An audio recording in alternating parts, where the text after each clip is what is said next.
that the effort for regime change doesn't work, and that we never plan for whether it's going to be successful and what comes next. This was the mistake we made in Syria. The entire Washington consensus was that if we supported the rebels, somehow they would topple Assad. Now, Assad was a brutal war criminal, but that was ineffective. And what it led to was Assad actually escalating the bombing and more civilians dying. The same situation applies here. Look, I'm not going to defend Maduro's policies. There have been, in my view, unfair elections and hyperinflation, but there is absolutely no plan that would suggest that any effort at regime change would be successful.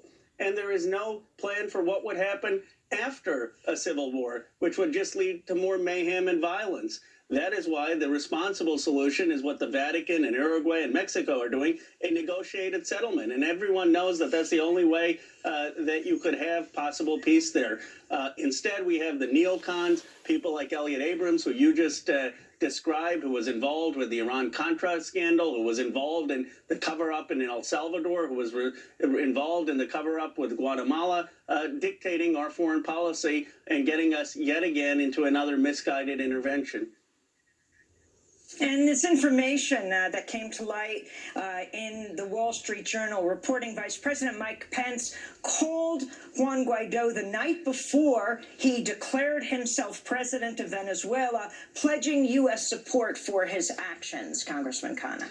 Well, the Democrats should be appalled by that and criticizing that. I mean, for all of our legitimate concerns about Russian interference in our elections, where we get concerned if a journalist appears on Russian television and a member of Congress talks to them, imagine if someone were calling the opposition in our country. We would be furious, justifiably furious. And so it makes no sense that our vice president would be calling and interfering in politics in Venezuela. What we ought to be doing is working through international institutions and laws, calling for human rights, but not getting involved in a potential civil war. And again, this is no defense of Maduro. Everyone recognizes that there have been extrajudicial killings there, that his economic policies have led to hyperinflation. But the reality is that when we have intervened in places like Syria, in places like Libya, what has the consequence has been that things have gotten worse.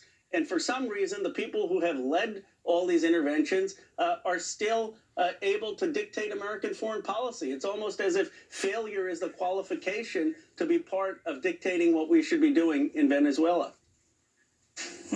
And so what are you calling for in Congress among those who have criticized what the U.S. administration is doing? Well, you have Dick Durbin, Senator Nancy Pelosi actually supporting Guaido, but then you have people like yourself, Ilhan Omar and others, Bernie Sanders, also critical of the Venezuelan government, but critical of what the U.S. is doing. What are you demanding in Congress right now? Well, first, that the Democrats should speak up against this administration's effort to get us into another civil war.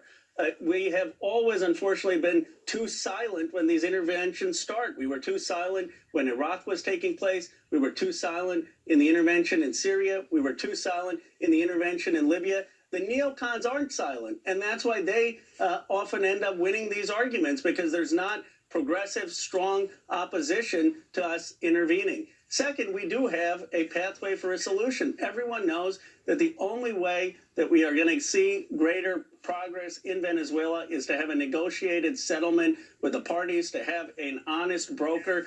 Uruguay, Mexico, the Vatican are trying that. The United States can lend credence to that effort and be involved in that effort of trying to come to a negotiated settlement. And finally, these sanctions are not working. Even people completely opposed to Maduro's policies have said that the sanctions are only making matters worse. They're hurting the poorest of the poor in Venezuela, and we need to really look at ending those sanctions.